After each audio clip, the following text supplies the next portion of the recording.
Bioteknologi adalah cabang ilmu biologi yang mempelajari mengenai pemanfaatan makhluk hidup untuk menghasilkan barang dan jasa untuk sebesar-besarnya keuntungan manusia. Makhluk hidup yang digunakan dalam proses bioteknologi kita sebut agen bioteknologi.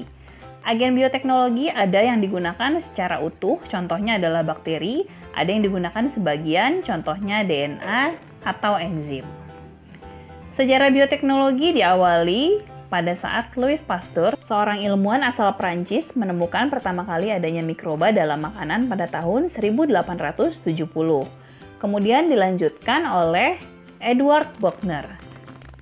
Edward Buchner menemukan fermentasi alkohol dengan perantaraan ragi pada tahun 1897 dan menghasilkan etanol serta karbon dioksida.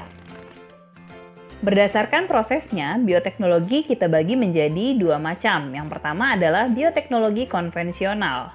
Pada proses bioteknologi konvensional, peralatan yang digunakan relatif sederhana tanpa peralatan canggih. Metode yang digunakan juga sederhana tanpa adanya proses sterilisasi. Barang yang diproduksi biasanya dalam skala kecil dan menggunakan teknik fermentasi. Prosesnya biasanya menggunakan ragi, jamur, atau bakteri. Yang kedua adalah bioteknologi modern. Biasanya, pada proses bioteknologi modern, alat yang digunakan sudah canggih berdasarkan proses penelitian sebelumnya, menggunakan proses sterilisasi modern, produksinya biasanya dilakukan secara massal, serta melibatkan proses enzimatis serta rekayasa DNA. Berikut ini beberapa contoh penerapan bioteknologi konvensional. Contoh yang pertama adalah proses pembuatan tape yang dibuat dengan fermentasi ragi, jamur Saccharomyces cerevisiae.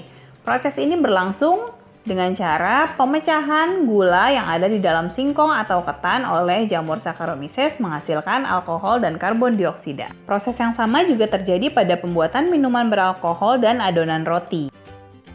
Berikutnya adalah proses pembuatan keju. Keju dibuat dengan melakukan fermentasi terhadap susu dengan menggunakan jamur Penicillium roqueforti, Propionibacterium, Lactobacillus, atau Streptococcus.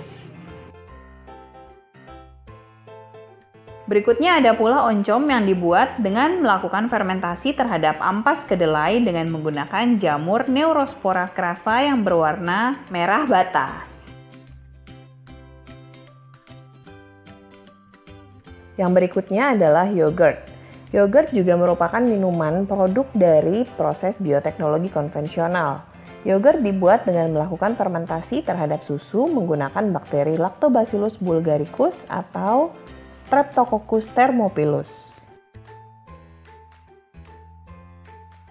Selain itu, masih banyak lagi makanan-makanan yang merupakan produk bioteknologi konvensional.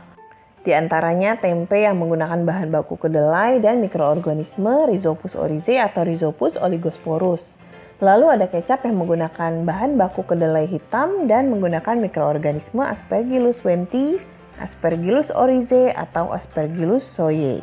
Lalu keju dan yogurt yang sudah kita bahas tadi, kemudian mentega yang menggunakan bahan baku susu dan mikroorganisme Leuconostoc cremoris. Lalu roti yang menggunakan mikroorganisme Saccharomyces cerevisiae sama seperti proses pembuatan tape. Dan masih banyak lainnya, kalian bisa baca semuanya ya adik-adik.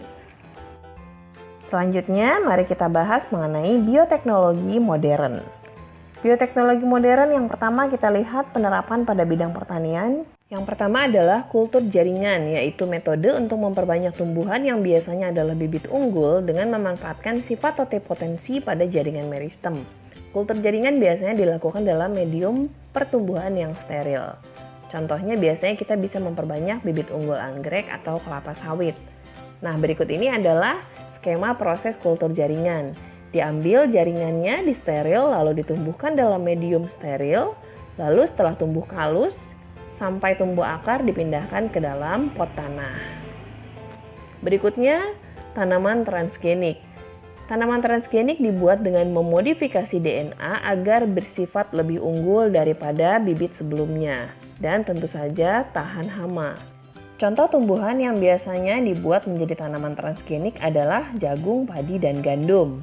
Penerapan bioteknologi yang berikutnya adalah untuk bidang kesehatan. Contohnya adalah proses pembuatan antibiotik yang dihasilkan oleh beberapa mikroorganisme tertentu seperti Penicillium chrysogenum, Penicillium notatum, dan Streptomyces. Masih di bidang kesehatan, berikutnya cloning. Cloning adalah upaya untuk menggandakan makhluk hidup baru dengan cara menggabungkan inti sel somatik dengan sel telur yang intinya sudah dirusak atau sudah tidak berinti. Contoh cloning hasilnya adalah domba Dolly. Selanjutnya adalah proses pembuatan antibodi monoklonal.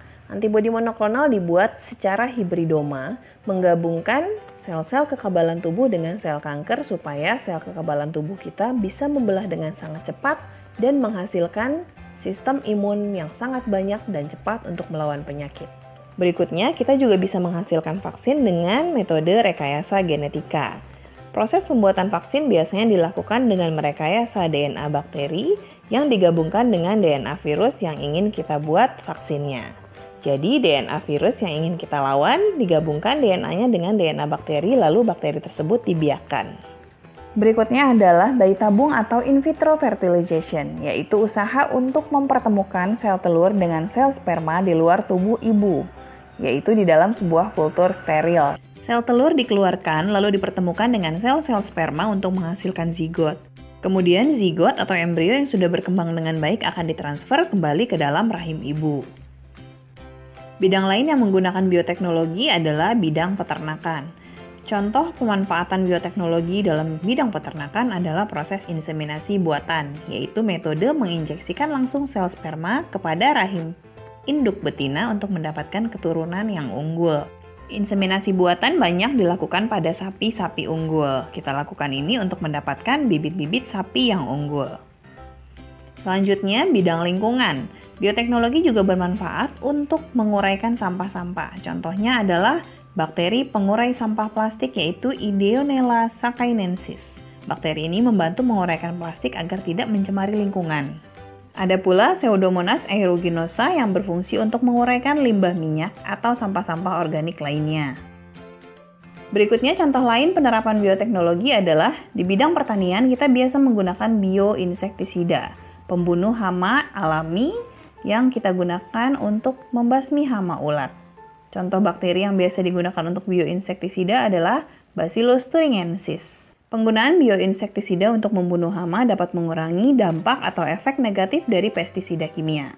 Berikutnya di bidang pertambangan, kita juga bisa menggunakan Thiobacillus ferrooxidans untuk memisahkan logam-logam dari bijinya. Jadi, logam-logam tertentu, misalnya emas dan perak, itu biasanya ditemukan masih bercampur dengan bebatuan alam.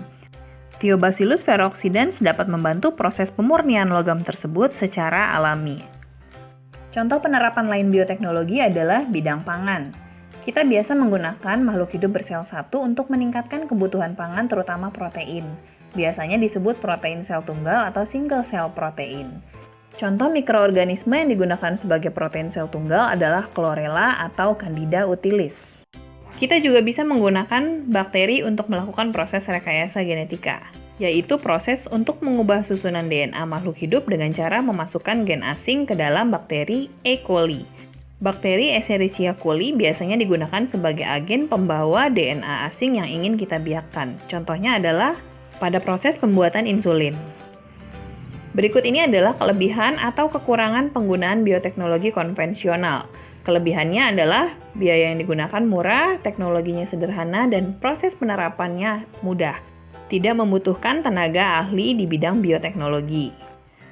Tetapi dampak negatifnya adalah proses bioteknologi konvensional sangat dipengaruhi oleh keadaan alam seperti suhu, cuaca, dan lain-lain. Dan kita tidak bisa mengubah atau memperbaiki sifat individu, atau kita tidak bisa menghasilkan bibit unggul dalam proses bioteknologi konvensional. Kemudian apa saja sih kelebihan dan kekurangan bioteknologi modern? Kelebihan dari bioteknologi modern adalah kita bisa menghasilkan bibit unggul, kita bisa meminimalisir pencemaran, hasilnya cepat, dan menghasilkan produk-produk obat-obatan yang baru. Tetapi kekurangannya adalah biaya yang dibutuhkan relatif tinggi, teknologinya sulit, dan dapat mengganggu keseimbangan ekosistem karena munculnya bibit-bibit unggul yang baru, sehingga bibit-bibit yang tidak unggul dilupakan hingga akhirnya punah.